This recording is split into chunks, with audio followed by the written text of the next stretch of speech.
mukmin dilarang untuk menyia-nyiakan sedekahnya, karena sedekahnya diikuti dengan itu tadi, mana wal adat.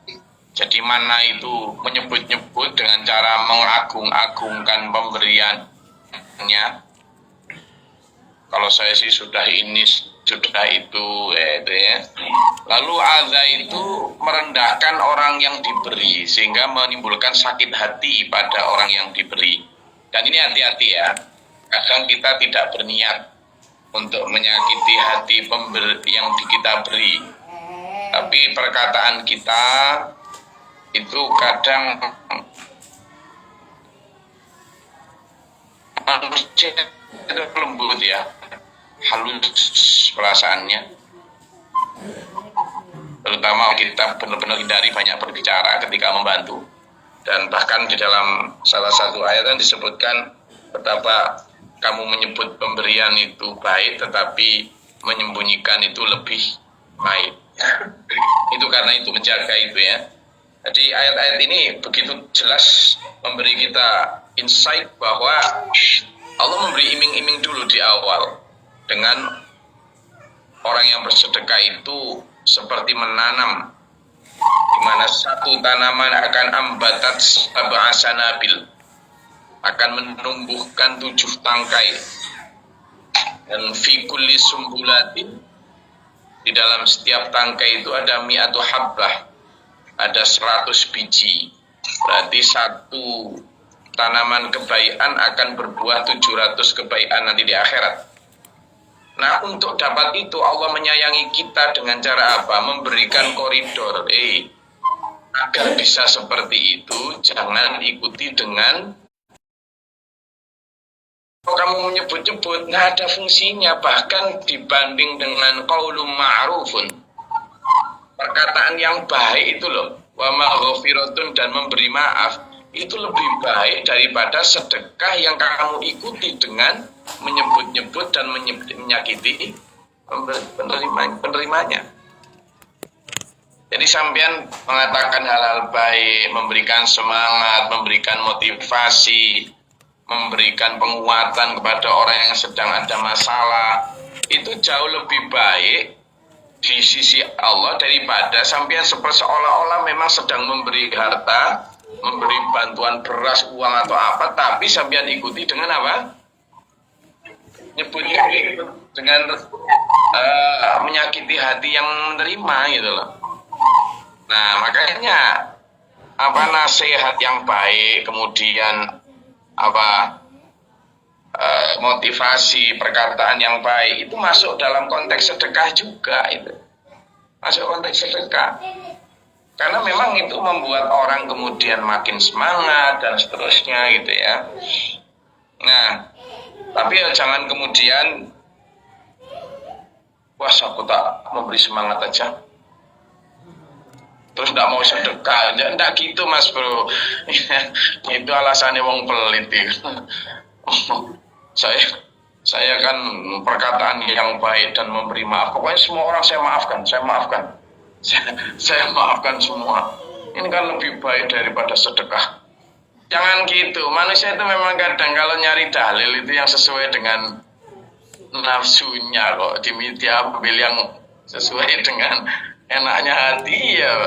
Jadi kadang itu apa, manusia itu berusaha untuk melakukan justifikasi, pembenaran atas kekurangan dirinya dengan mencari dalil yang sebenarnya bukan begitu maksudnya, tapi dimaksud-maksudkan begitu gitu. Misalnya gini ya, mayoritas masyarakat Indonesia inilah suka musik ya, suka musik masyarakat Indonesia semua ini. Padahal mayoritas masyarakat Indonesia juga ngakunya mazhab Syafi'i ya kan. Padahal mazhab Syafi'i itu mengharamkan musik. Nah, sehingga ketika yang ngaku mazhab Syafi'i pada saat senang musik dia pakai mazhab Hanafi gitu. Itu. Nah, sama masyarakat Indonesia ini ngakunya mazhab Syafi'i. Jangankan yang tidak berjilbab, yang berjilbab aja kalau pas tentang jilbaban itu nggak pakai mazhab Syafi'i karena mazhab Syafi'i mengharuskan cadar. Kan gitu. Jadi dalam hal bermadzhab juga begitu. Makanya kita tidak boleh terlalu fanatik dalam bermadzhab. Fanatik beragama bagus. Artinya apa? Fanatik itu bukan kemudian menghina atau menyalahkan orang lain, tidak, tetapi konsisten, istiqomah, dan tidak tergoda pada ajaran-ajaran lain, ideologi lain. Itu loh fanatik. Kalau fanatisme seperti itu bagus. Tapi kalau fanatisme itu diartikan kolot, nggak mau terbuka sama sekali, nah itu yang jelek gitu ya. Jadi kayak kemarin saya itu merasa bahwa ketika khutbah di Polresta itu, setelah khutbah kemudian kita ngobrol-ngobrol gitu ya, ngobrol-ngobrol sama beberapa polisi yang muslim, kemudian curhat tentang pekerjaan, tentang apa ya, biasalah manusiawi gitu ya. Maka di saat itulah sebenarnya saya ingin menindaklanjuti topik yang saya bahas di dalam khutbah tadi. Tapi kemudian saya harus menerima, oh memang belum waktunya, berarti kita curhat-curhatan aja dulu lah.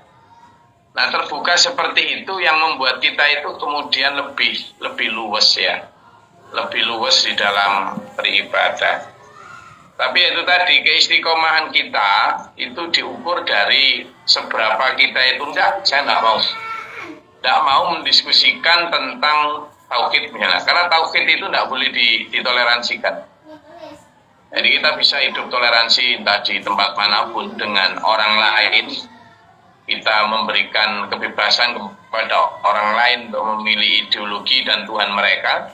Tetapi kita tidak boleh mendiskusikan gimana dengan Allah. Bisa nggak itu diubah gini gitu. Nah itu sudah tidak boleh lagi gitu. Nah di titik itulah kita itu fanatik bahwa Allah Tuhan kita. Udah tidak ada pilihan lain dan ada diskusi tentang itu tidak ada. Itu namanya fanal yang sudah sifatnya mabni. Kemarin saya diundang untuk sebuah acara itu namanya bedah buku mencari Hindu, seorang tokoh Hindu namanya Pak Igusti Ngurah Wisnuwardana. Nah dalam diskusi itu saya memang diundang, kayaknya sebagian besar para wartawan yang diundang saya dari SPMA. Nah pas diundang itu malah yang Pak Wisnu sama satunya yang jadi pembedah itu adalah Profesor Dr. Ketut Sumadi MArs ya. Itu memang sudah pernah saya ajak ke pesantren SMA di Lamongan. Habis di depan itu, ini buku saya memang berisikan banyak tiga konsep, mulai dari Trihita Karana sampai tentang tatwayatnya dan sebagainya itu. Tapi gini-gini nih, meskipun saya saya ini alumni pesantren katanya gitu. Kok bisa gitu ya? Karena saya sudah pernah mondok di SPMA 3 hari gitu. Kan pernah saya ajak di Lamongan sana untuk belajar tentang Islam gitu ya. Dan dia malah menyebutkan 3 proyek besar itu utuh.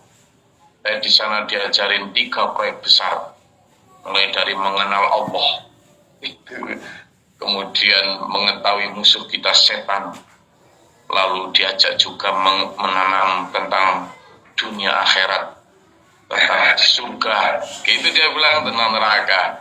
Lalu yang Profeda itu menjelaskan tentang kalau di kami surga itu disebut suarga itu jalan cahaya katanya, bedanya itu gitu. Nah pada saat seperti itu, dalam hal konsep gitu, terus saya kasih dia juga buku konstruksi sosial pondok pesantren yang saya tulis itu. Nah Sehingga kalau dalam konsep seperti itu kita diundang ya datang, sekedar kita memang menghormati undangannya dan kita alhamdulillah bisa menyampaikan tentang keislaman kita gitu ya. Nah pada tentang ideologi kita udah ada mendiskusikan itu lagi. Nah dalam hal itu kita harus nanti kembali ke ayat yang kita bahas ya dalam 263 ini. Jadi kita itu harus benar-benar fanatik kepada konsep bahwa sedekah itu harus ikhlas. Sudah, tidak boleh didiskusikan. Tapi kan gini, tapi kan gitu. Allah Maha tahu bahwa kemampuan kita untuk menahan diri dari senang disanjung itu kecil gitu loh. Kita itu rata-rata senang disanjung. Senang mustalah. Senang disanjung kita itu. Makanya Allah tahu. Karena tahu bahwa kita itu senang disanjung, sehingga Allah itu menjaga. Makanya kan, kamu infak yang kamu berikan itu, kamu nanti kita bahas ya di ayat 271 itu. Coba sampean baca, nanti kita baca lagi. Nah, kalau sekarang kita coba yang tadi belum baca silakan di ayat 271. Silakan Baqarah juga. Ya. Tentang bagaimana menyebut atau menampakkan itu. Coba siapa yang tadi belum baca. Di sana betapa Allah itu menyayangi kita. Monggo, ketemu. Suratnya sama, ayat 271.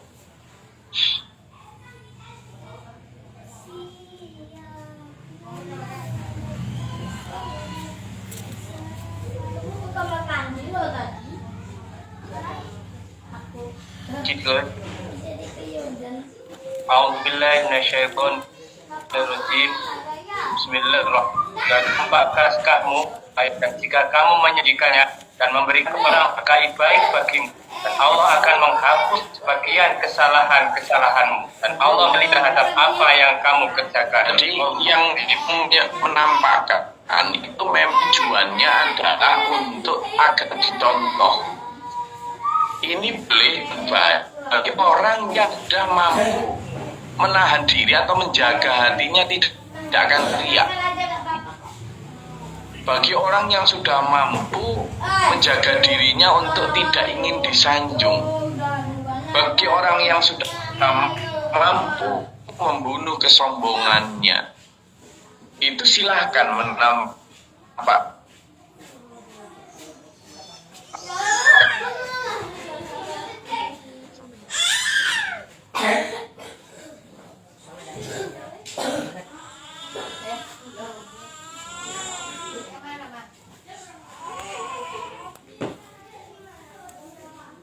Hingga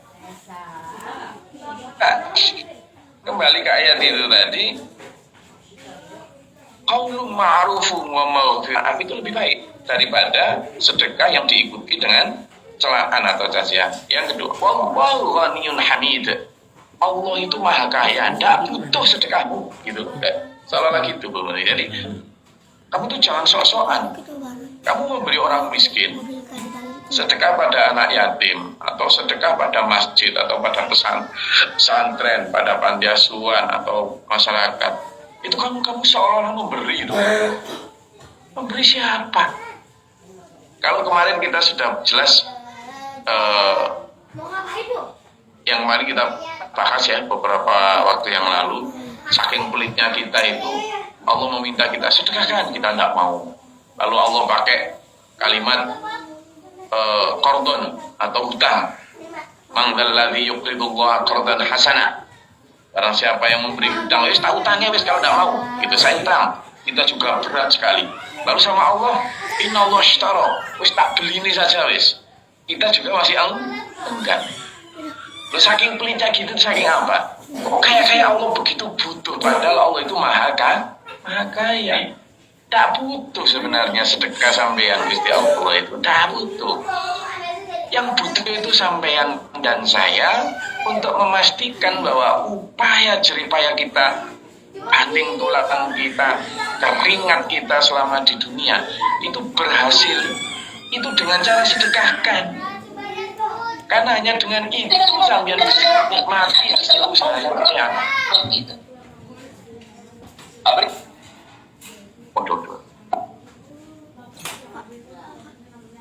Jadi dulu kamu tuh sok payah sama kita. Kamu itu berusaha lah apa? Oh jadi petani, pedagang, pegawai, peternak, apa aja lagi? Apa sih profesi-profesi sampean ini? Petani sudah saya lagi. Bengkel, ya pedagang kan namanya. Dagang jasa kan itu. Apalagi. Coba sih profesi sama apa sih? Perawat itu pegawai itu. Perawat apa saja. Sama jadi apa saja monggo silakan. Ya silakan kata Allah. Tapi wahai manusia, supaya kamu itu tidak sia-sia, supaya kamu itu berdaya guna, benar-benar bisa menikmati, bawa ke akhirat. Kenapa? Karena kamu di sini tuh, kamu punya uang 1 miliar, yang kamu nikmati ya cuma sepiring nasi dan sepotong baju serta sebuah dipan Land Cruiser terbaru itu.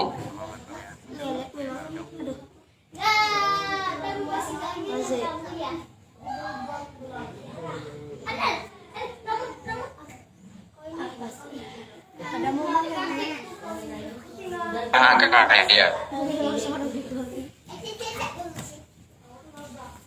Kenapa?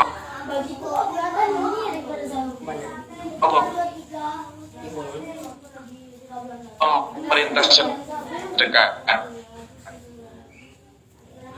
Oh itu juga bukan untuk Allah. Kalau kita misalnya sedekah sama Allah, kalau kita di agama kita itu kan gerumbul situ di bebatuan, di atas gunung, di laut atau di mana, kita itu sudah enak loh coba berikan kepada orang-orang yang berhutang itu karim ya kan, kepada orang-orang yang fakir miskin yatim piatu yang nggak bisa makan hari ini, itu orang-orang yang sedang dikejar masalah, orang-orang yang bahkan ada itu orang-orang yang di penjara, nah itu wa yut'imuna al-ta'amil miskin wa yatima wa asira. Asira itu adalah orang di penjara. Itu ada sholat. Nah berarti kamu tidak butuh. Sebenarnya itu adalah untuk sesamamu sendiri gitu. Nah itu yang Allah perintahkan di sini tuh, karena Allah Maha Kaya dan Maha Penyantun. Makanya saya sering bilang sebenarnya kita sedekah itu bukan losing, bukan kehilangan. Kita punya uang 1 M, kita sedekahkan 900 juta, bukan berkurang 900 juta. Enggak. Kalkulasi keuangan zaman keliru ngomong gitu itu. Ketika uang 1 M lalu zaman sedekahkan 900 juta, sebenarnya sampean sedang berinvestasi, saving. Berapa? 900 juta berinvestasi dengan balasan deposito bunga berapa? Ya itu kemarin WA-tu apa itu dari bahasa Nabil itu 700, mikirnya gitu dan harus yakin. Makanya di gambar itu saya itu yang diajarkan Pak Gurungan menanam keyakinan, karena kita belum yakin bahwa 900 juta itu nanti terinvestasi dengan bunga 700%. Nah ini kita harus yakin bahwa sebenarnya kita bersedekah itu bukan giving. Kita tidak sedang memberi siapapun, kita itu sedang sending, mengirimkan batu bata kita untuk rumah di akhirat, mengirimkan baju kita untuk baju di akhirat, mengirimkan bahan makanan untuk kita hidup selamanya di akhirat. Itu jadi akhirnya kita nggak sombong, karena sesungguhnya apa yang kita berikan bukan untuk mereka tapi untuk kita sendiri. Itu caranya. Maka ya ayyuhalladzina amanu la tubtilu shadaqatikum bil manni wal adha. Hai orang-orang beriman. Ini sekali lagi orang beriman loh ya. Orang beriman. Jangan kamu rusak, kata Allah. Allah sayang sama kita. Jangan kau rusak sedekahmu dengan cara menyebut dan menyakiti hati penerima, mengagung-agungkan dirimu, lalu mencela orang kita itu sudah ngasih kamu apa saja. Oh, kamu itu Bu. Kadang ada orang yang sudah 2 kali 3 kali minta itu, kamu itu Bu nyari kerja apa gitu. Padahal orangnya memang nggak bisa kerja memang. Nah, kalau nggak bisa, sudahlah jangan menyakiti hati. Kenapa? Karena kalladzi yunfiqu malahu ria'an nas. Karena itu seperti orang yang bersedekah tapi karena riya. Wala yu'minu billahi wal yaumil akhir. Dan orang itu tidak beriman pada Allah dan hari akhir. Ya kamu tahu. Ingat lebih. Yang namanya Abu Jahal dan Abu Lahab itu konon orangnya dermawan sekali Islam. Konon ada hadiah, tapi haji ritualnya kayak jahiliyah gitu. Itu yang ngasih makan, yang ngasih tempat tinggal itu ya para Abu Jahal, Abu Lahab dan teman-temannya itu. Tapi mereka dalam catatan Allah karena ria'an nas, apa? Karena riya kepada manusia. Karena pengen dianggap apa? Dermawan, pengen dianggap kaya, gitu-gitulah. Nah, Allah tidak ingin kita begitu. Karena apa? Kalau kamu begitu, sama saluhu kama salis sofanin alaihi turabun fasabahu wabilun fatarakahu sodan. Kalau kamu begitu, itu mereka itu seperti ada batu yang licin di tengah malam yang gelap, dan di atasnya ada sebutir debu atau banyak debu terserah, bahkan satu, jangankan satu, banyak aja sama. Lalu ada hujan yang sangat lebat, push, fatarakahu soldan, maka batu itu musnah bersih dari segala macam debu tadi, licin,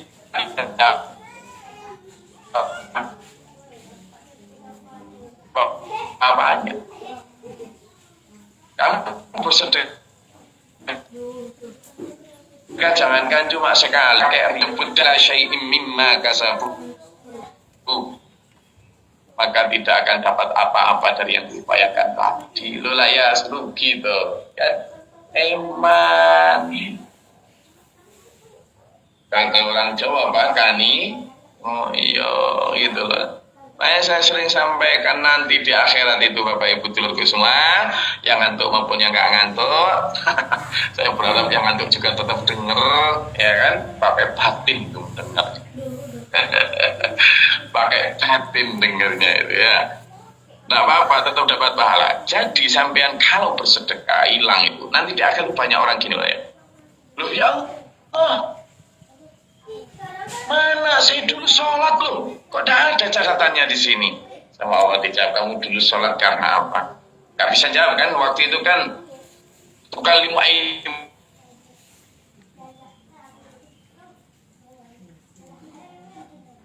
tasyhadu arjuluhum kan, yang ngomong itu kan tangan, yang bersaksi kaki, mulut itu kan dikunci sehingga nggak bisa lagi bohong. Jadi kamu dulu waktu sholat ini ya sudah, jangan berharap apa-apa di sini.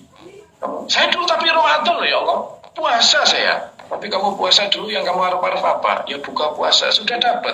Sudah, jangan harap apa-apa. Makanya hadisnya kan banyak dari umatku nanti yang puasa hanya dapat lapar dan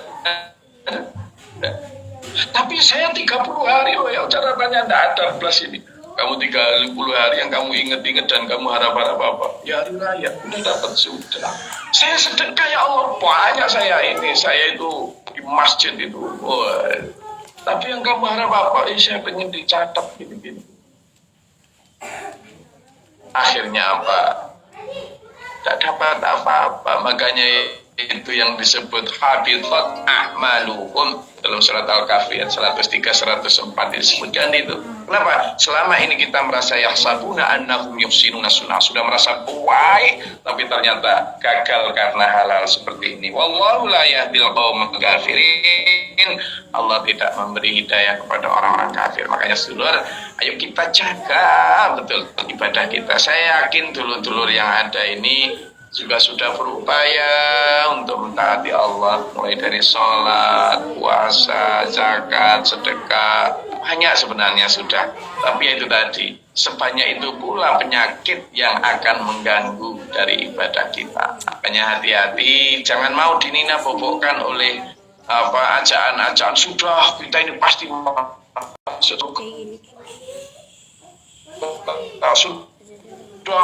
kita ini pasti ini Jangan mau. Kenapa? Waspada lebih baik. Karena apa? Kalau sudah di sana nanti kemudian ternyata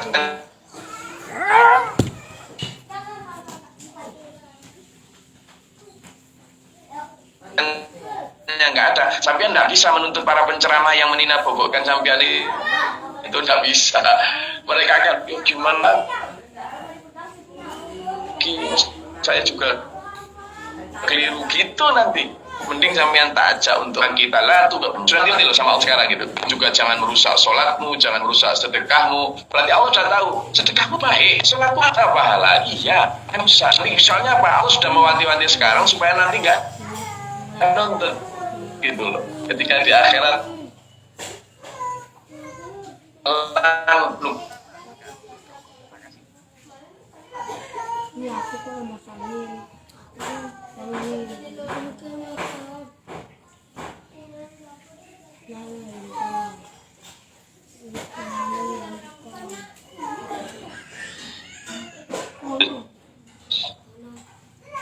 Ya. Assalamualaikum warahmatullahi wabarakatuh.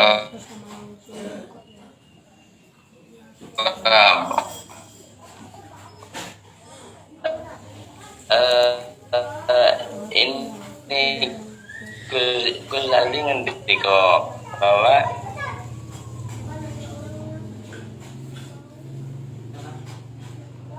kita ini contoh memakai mazhab Syafi'i perempuan ada 18% mazhab ya tidak boleh. Betul artinya kita itu fanatik kepada Rasulullah Muhammad Sallallahu Alaihi Wasallam. Nah dalam hal bermadhab itu kita boleh ya, artinya yang benar-benar kita yakin dan tidak ada kayaknya satupun orang yang benar-benar madhab satu itu tidak ada. Hampir semuanya juga memakai pendapat beberapa madhab. Jadi makanya itu kalau ada bermadhab kemudian harus satu madhab saja. Nggak ada orang yang begitu. SPMA sendiri kalau dalam bermadhab kita pakai 4 madhab itu ya.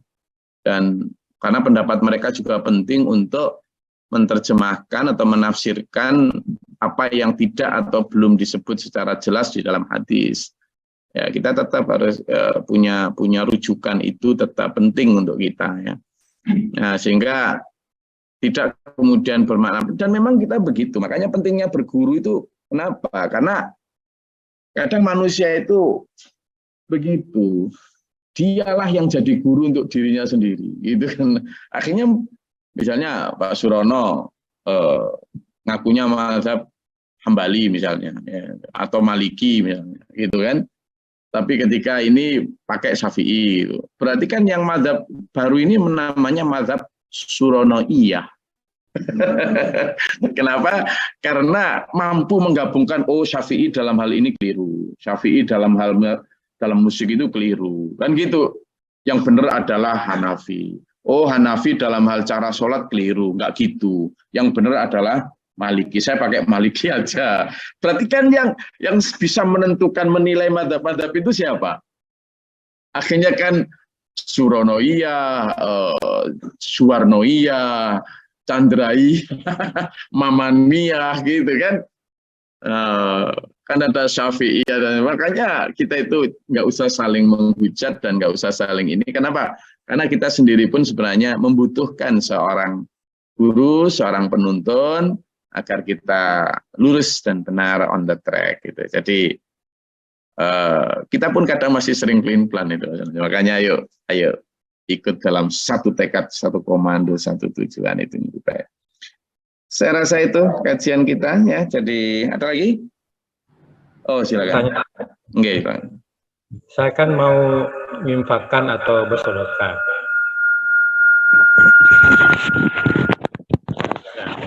Tapi bukan untuk diri saya sendiri, untuk kedua orang tua saya. Nah, sedangkan kedua orang tua saya dan keluarga saya kan menginfakkan itu atas nama beliau. Tapi mereka itu Muslim, Hindu gitu. bagaimana? Apakah sampai infak dan sedekah saya itu? Terima kasih, Gus. Ya, ini pertanyaan dari Pak Suryana. Seandainya saya ini mau bersedekah, tapi saya ingin bersedekah saya ini atas nama atau untuk orang tua saya, tapi orang tua saya non-muslim. Kalau itu orang tua masih hidup, Pak, itu bisa. Jadi, ya Allah, saya bersedekah ini mohon pahala atau ini untuk hidayah untuk orang tua saya. Mohon dijadikan pengampun dosa orang tua. Jadi kita boleh loh ya, mendoakan siapapun mereka selama mereka masih hidup. Orang kafir, orang musyrik, siapapun boleh. Selama mereka masih hidup. Termasuk kita bersedekah. Ikhtiar kita adalah semoga itu menjadi hidayah untuk orang tersebut. Apalagi orang tua kita. Sangat dianjurkan itu. Nah, selama mereka masih hidup. Makanya saya sepakat itu. Malah kita anjurkan ya. Tapi ketika beliau-beliau itu sudah meninggal, itu sudah terputus. Kita tidak bisa lagi gitu ya. Upaya-upaya itu sudah tidak bisa. Karena memang ya inqata'a amaluhu itu sudah terputus itu. Makanya kita diperintahkan fastabiqul khairat. Kita diperintahkan untuk sari'u ila maghfirah. Bercegah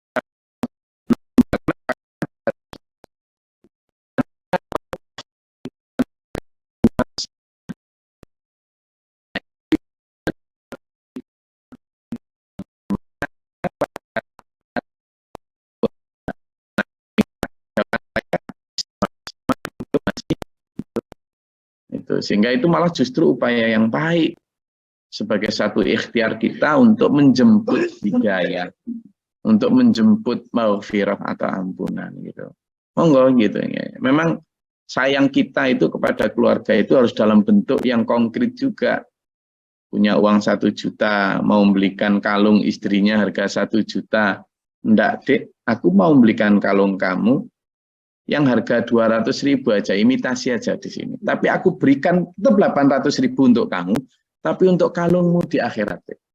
Dengan cara aku berikan baju untuk anak-anak yatim, itu nanti kalungmu di akhirat. Jadi tetap diberikan untuk dia, tapi dunia akhirat. Nah, selama ini kita menyayangi mereka itu hanya dunia saja. Orang tua juga begitu. Kita memberikan orang tua kita, tetap harus memberi birrul walidain itu. Berbuat baik kepada orang tua. Kita berikan orang tua kita baju, makanan, mungkin rumah kalau mampu. Dan kemudian kita berikan juga apa yang mereka butuhkan di akhirat.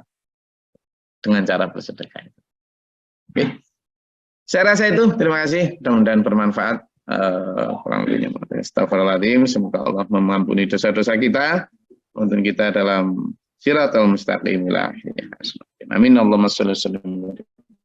Allahumma ighfir lil mu'minina wal mu'minat wal muslimin wal muslimat. Allahumma atina fi man hadayta wa afina fi ma afayta wa lana fi man tawallayta wa barik lana fi ma a'tayta wa qina syarra ma qadayta fa innaka astaghfiruka wa atubu ilaik. Allahumma anal bala wa la baqad astina min jinni wa syaitan. Rabbana latina wa dina sami'na wa qamina.